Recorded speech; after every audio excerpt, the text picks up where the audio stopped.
You ever hear of Elias Cutter? No. Well, sit a spell. Let me tell you how the wind used to whisper his name through the canyons, low and mean, like it knew something foul had walked the earth. Out west, past the red rocks and ghost towns, where vultures circled long before the body hit the ground, Elias Cutter made himself a king. But not the kind you write songs about. No, sir.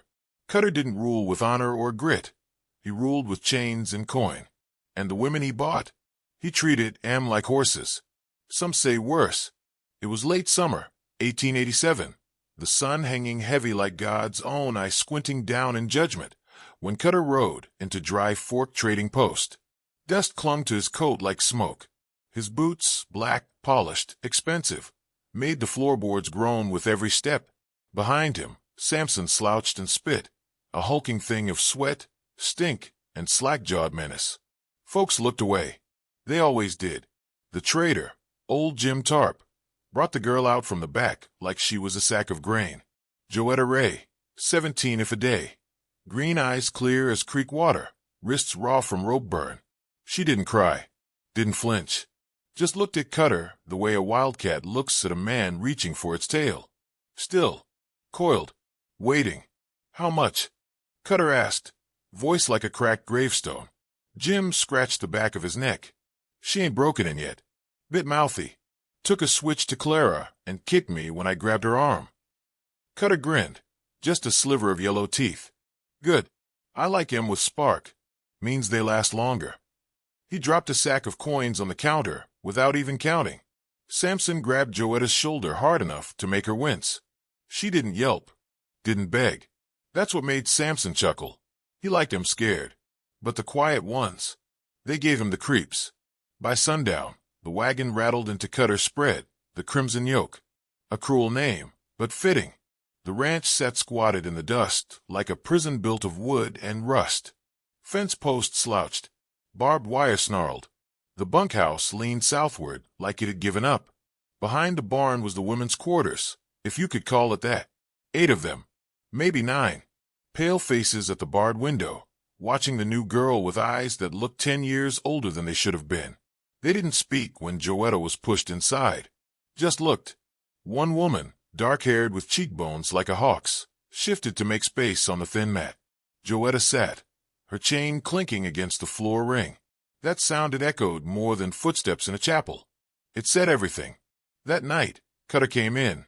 He didn't touch her. Not yet. Just stood in the doorway, hat in hand, eyes roaming like a wolf circling a rabbit burrow. You'll work, he said. Cook, clean, sing if you know how. Maybe more, if Samson thinks you earned supper. And you'll learn to kneel when a man speaks. Joetta looked up, quiet, calm, then said no. Just one word, like flint to steel. Cutter stared a long time. Didn't speak. Didn't hit her. Just nodded once and left. But the silence he left behind was heavier than any slap. The other women looked at her like she'd pulled the tail of the devil himself.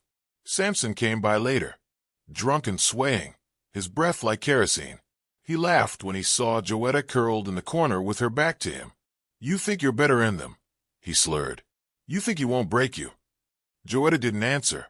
He took a step closer. The other women froze. The dark-haired one looked like she might speak, but fear clamped her mouth shut. You'll scream like the rest, Samson whispered. They always scream. He didn't touch her that night, just laughed again, loud and ugly, then stumbled out, slamming the door so hard dust shook loose from the rafters. Days passed. Joetta kept her head down, but her eyes open. She watched the guards change. 3 men with rifles, always smoking, always bored. She watched how they walked their rounds, where they paused to drink, how one of them limped and always took the north fence slower. She counted windows, measured footsteps to the well, ran her fingers along the cracks in her shackle where rust thinned the iron. She never asked questions, never made friends. But at night, she whispered to the youngest girl, a child no more than 12, hair like spun wheat and eyes so hollow they barely blinked. What's your name? Joetta asked one night, when the moon lit the floor pale blue. The girl didn't answer. It's okay, Joetta said. Mine's Joetta Ray. My mama named me after a gunfighter she once saw ride through Carson City. Said he walked like thunder and spoke like scripture. A long pause. Then, so faint it barely stirred the air, the girl said, I was Ellie. Joetta touched her hand. Warm, trembling. Human. You still are, she said.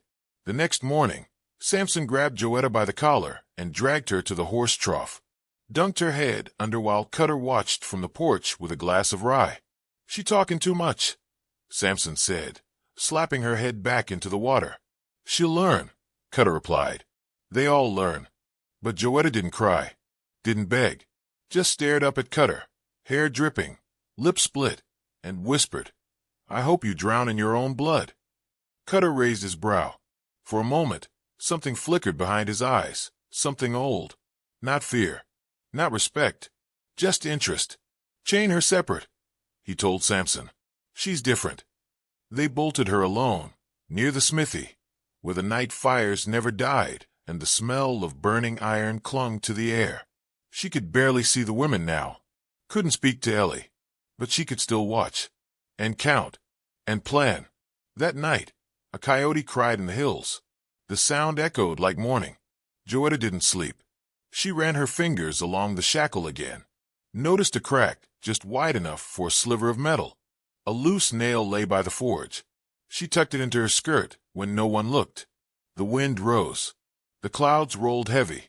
And in the distance, too far to be real but close enough to feel, there came a voice. Low, graveled.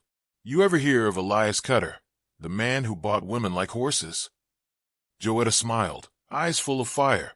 She was going to end him. Then came the stranger, silent as dusk and twice as cold. She rode into what was left of Brimstone Hollow just after the noon sun had begun to slip behind the jagged buttes. Her pack mule moved slow, like it knew ghosts walked there. Wind hissed through the hollow bones of the ghost town, slipping through shattered windows and tapping the rusted hinges of swinging saloon doors like a bony-fingered piano player. Her boots, cracked leather, dust-caked, left no sound on the boards. She stood maybe 5 feet tall, hunched at the shoulders, draped in a long gray duster that dragged like a funeral shroud. A wide-brimmed hat shadowed her face, and 2 long silver braids curled against her chest like ropes waiting to tighten. Strapped across her back was a shotgun so old it looked more like a relic than a weapon. Still, she carried it like it had never once let her down. The barkeep at the Lone Buck was the only soul foolish enough to still pour whiskey in Brimstone. He looked up from his glass polishing when the door creaked open, and that figure stepped inside, bringing a coil of sand and silence behind her. God Almighty, he muttered, squinting. You a woman or a buzzard? The stranger walked straight to the bar, unslung her canteen, and tapped it twice. The barkeep poured without asking. She drank deep. You deaf, old-timer? He asked. You look like you've been traveling since the war. She lowered the canteen, wiped her cracked lips. Her voice rasped like gravel on steel. Tell me where Elias Cutter lays his head. The barkeep went still. Slowly, he reached under the counter, felt the butt of the pistol he kept there. You got a death wish, Granny, he said, mouth dry. He finds out you're sniffing around. He'll hang you on your own mule. She didn't blink, just looked at him, eyes like burnt coal. He took something that didn't belong to him, she said. He shook his head. Lady, you don't go looking for Cutter. Not unless you got 10 rifles and a damn cavalry behind you. Just need a ridge, she said, and a clear view. The barkeep leaned in close, eyes narrowing. You some kind of witch? No, she said. Witches deal in curses. I only deal in lead. He stepped back. You can't be thinking of storming that place. I won't storm, she said. I'll wait. Outside, the wind shifted, drawing sand across the door like it was trying to bury the town once and for all. Granny May turned, lifted her coat, and walked back out into the light, like she already knew where to go. The townsfolk watched from behind torn curtains and splintered doors. A child whispered, That's her. That's the one with the dead eyes. His mother hushed him fast.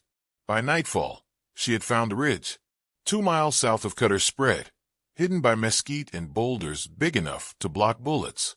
She tied her mule, unrolled a thick tarp, and sat with her shotgun laid across her knees. From a worn pouch, she pulled a pair of old army binoculars, lenses scratched but still sharp. She watched the ranch. It hadn't changed. Not in all these years. Same lean-to barn. Same twisted chimney belching smoke like a dying animal. Same fenced yard where the women were kept, their figures curled on the dirt like shadows that had forgotten how to stand tall. One woman, young, thin, with fire in the way she moved, paced near the gate. Joetta, she guessed. The latest. Granny Mae's fingers clenched the binoculars tighter. She remembered a different face, a different girl. Golden hair, bright laugh. Her name had been Ruthie, taken from a train depot in Kansas on her way to see her aunt in Tucson. Found 2 months later. What was left of her, buried beneath a sycamore with her shoes missing and her wrist bones crushed. Granny had buried what was left with her own hands. She hadn't cried since. Below, in Cutter's yard, the firelight flickered across the women's pen. A guard paced lazily, rifle slung over one shoulder. Joetta sat near the gate, fingers to the dirt, drawing something. A plan, maybe. Hope. Granny reached into her bag and pulled a small scrap of paper. On it, written in neat block letters, was a single line. Hold fast. Storm comes at dawn, asterisk, asterisk. She rolled the note tight, tied it with twine, and slid it into an old brass cylinder. Then she loaded it into a slingshot she had carved herself from mesquite root and deer sinew. Her aim was slow but steady. The message arced high and clean over the fence. It landed in the dirt near Joetta's feet. The girl froze. Granny watched her pick it up, read it by firelight. Her hand shook. Then slowly, she nodded. Just once. The following day, Joetta moved differently, more purposeful. She talked to the other women in hushed tones when the guards weren't near. She pointed to cracks in the boards, whispered at night. The smallest girl, Ellie, began to smile again, faint and fleeting, but there. Granny watched it all, never sleeping more than an hour at a time. When her eyes closed, she saw Ruthie's face. When they opened, she saw Joetta's. By the third night, Cutter was restless. He barked orders at Samson. Someone's watching us. I can feel it. Samson grunted, chewing on a toothpick. Coyotes, maybe. No, Cutter said, standing on the porch. Feels like the air's gone stiff. Like something's coming. Want me to ride the ridge? Ride slow. Use the black horse. Take the long path through Devil's Eye Canyon. If someone's there, I want their teeth in a bag. Samson mounted up and rode out, lantern tied to his saddle horn, rifle across his lap. The hills swallowed him whole. Granny watched him come. She didn't move. Not until he dismounted to take a piss. Not 50 yards from her tarp. He never heard her coming. By the time he zipped up, she had the shotgun at his spine. Turn slow, she said, and lie, and you'll speak your last truth to the worms. Samson turned, and for once in his life, he didn't smile. Old lady, he started. She swung the butt of the shotgun into his jaw before the sentence could rot the air. He fell hard, dazed. She knelt and slipped the noose around his neck, thick hemp, knotted with purpose, and dragged him behind a boulder. By the time he woke, he was trussed like a hog and gagged with his own shirt. She leaned in close, knife to his throat. You're not worth killing, but you'll keep quiet, won't you? His eyes told her he believed. Back at the ranch, Joetta looked to the ridge. Granny stood now, full and visible, just long enough for the girl to see the glint of her shotgun in the moonlight. Then she vanished into the brush like a ghost headed for war. And Joetta whispered to Ellie, "Get ready." In the bunkhouse, Elias Cutter poured himself a second glass of rye. The wind shifted again, and something old and sharp rode in with it. When the storm came, it wasn't just wind and sand. It was fury, long buried. By the time the first gust bent the iron weather vane atop Cutter's porch, the air had already gone strange, thick and yellow, like the land itself was holding its breath. The sky turned the color of old bruises, and the dust began to rise in slow swirls before whipping itself into a frenzy. The horses in the corral screamed. Dogs howled and hid beneath the bunkhouse. The land knew before the men did. Joetta stood by the pen, shackled at the ankle but not in spirit. The key hidden in her boot heel had cut deep into her skin over 3 nights of movement, but she'd never winced. Not once. Not even when it soaked through her sock with blood. She waited until the guard turned his back to light a cigarette with shaking hands, then dropped to one knee like she was fixing her shoe. Click. The cuff opened with a whisper.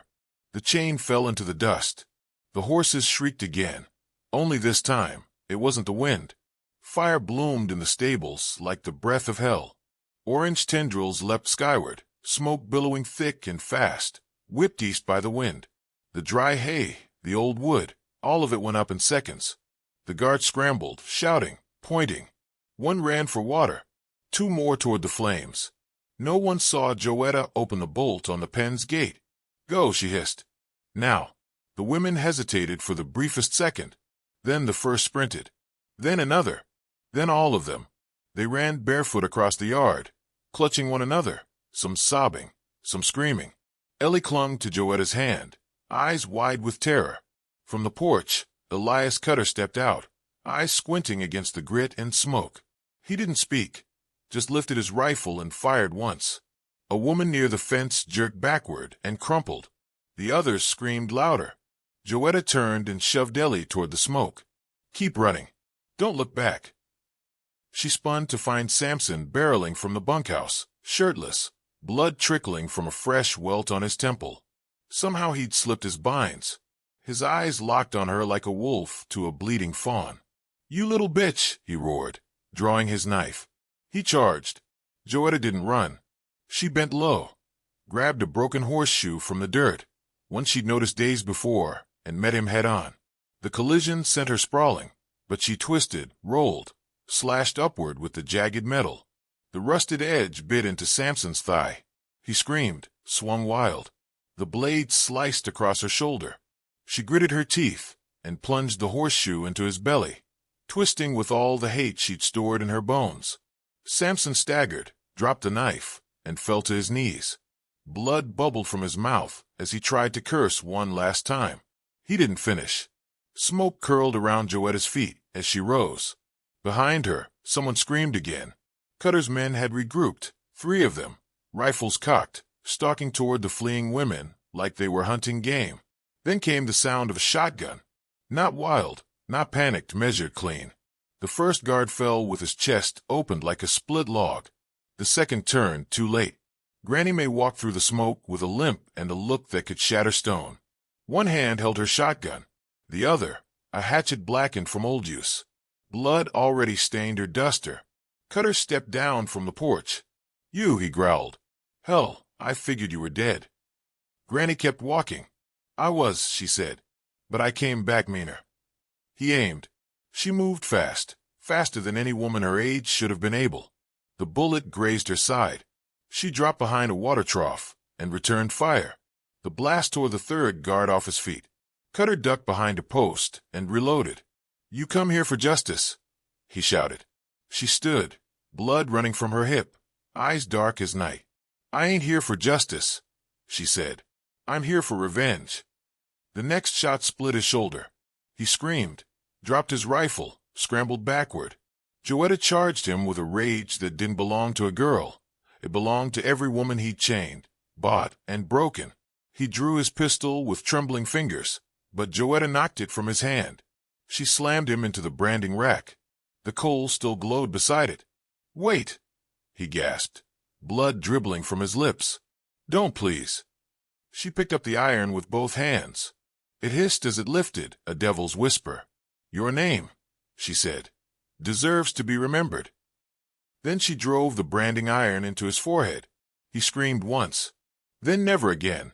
Cutter slumped, smoke curling from his skull. Joetta dropped the iron. Silence fell like snow. The wind died. The dust settled. The sun began to rise behind the canyon rim, painting the blood-streaked yard in soft gold. The fire still smoldered, and the horses, now freed, galloped off into the wild. Granny May leaned against the gatepost, panting, one hand pressed to her side. Joetta ran to her, catching her as her knees buckled. You're bleeding bad, Joetta whispered. Granny smiled faintly. Ain't my first bullet. Might be my last, though. The women gathered around them, silent, eyes wide, some holding each other, others just staring at the corpse of Elias Cutter. Joetta looked at them. "We're free," she said. And for the first time, no one argued. When the storm passed, it left behind silence. Not the silence of fear or chains, or the hush that fell when a man like Cutter entered a room. This was different. A wide, endless stillness, the kind that filled the canyons at dawn and waited for the first birdsong to break it. Smoke curled lazily into the morning sky as the last embers of the Crimson Yoke Ranch smoldered behind them. The buildings had been torched to the frame. The stables collapsed inward, blackened and skeletal. The pen was broken. The chains melted to slag. Joetta stood in the yard with ash on her arms. Cutter's blood dried beneath her fingernails. Her shoulders sagged with exhaustion, but her eyes were lit with something fierce and eternal. The women gathered around her, some holding one another, some just staring at the bones of the world they'd survived. They buried the bodies at the edge of the property, near the dry creek bed. No prayers, just quiet. Samson, the guards, even Cutter. They were lowered into shallow graves, unmarked, unspoken. The woman who'd been shot trying to escape, her name was Lila, was wrapped in clean linen and placed on a ridge beneath a cottonwood, her name carved into stone with a rusted horseshoe nail. Granny May lasted 3 more days. She never once asked for help, even when her wound turned dark and hot. She sat near the fire pit, wrapped in her duster, sipping broth, and watching the sky change color each evening like it meant something personal to her. On the last night, she spoke softly to Joetta as the wind began to rise. "You got fire, girl. Don't lose it just 'cause the smoke's cleared." Joetta sat beside her, holding her hand. "What were you?" she asked. "Before all this." Granny smiled, a faint crook of her mouth. "Badge used to be pinned right over my heart. U.S. Marshal. Back when they let women wear one if they shot better than the men." Joetta blinked. "You were a lawman?" "Was. Until I found out the law don't work for people like me. Or people like Ruthie." The name lingered. Joetta didn't ask who Ruthie was. She already knew. Granny closed her eyes sometime after midnight and never opened them again. They buried her at the top of the hill, overlooking the canyon. Joetta pressed the old marshal's badge to her chest before the dirt covered her. Someone found a weathered cross among the splinters of the chapel Cutter never finished. Joetta carved a hatchet into the wood with Granny's own knife. Deep and clean, a mark the wind couldn't erase. They didn't stay at the ranch. There was nothing left worth staying for. They packed what they could carry, dried food, tools, maps, Granny's mule, and set off east by foot and wagon. Some went north, hoping to find family or forgotten towns. Others rode with Joetta through the rocky passes and winding trails until they reached a small valley cut between red cliffs and fed by a slow, winding stream. There they stopped. They built cabins from scratch, walls rough and windows crooked. The roofs leaked at first. The water pump broke twice. But the fire stayed warm and the fences stayed mended. They planted squash and corn and lavender for the bees. The soil took time, but it gave back more than they expected. They called it New Mercy. No one owned anyone. No one raised a hand in anger.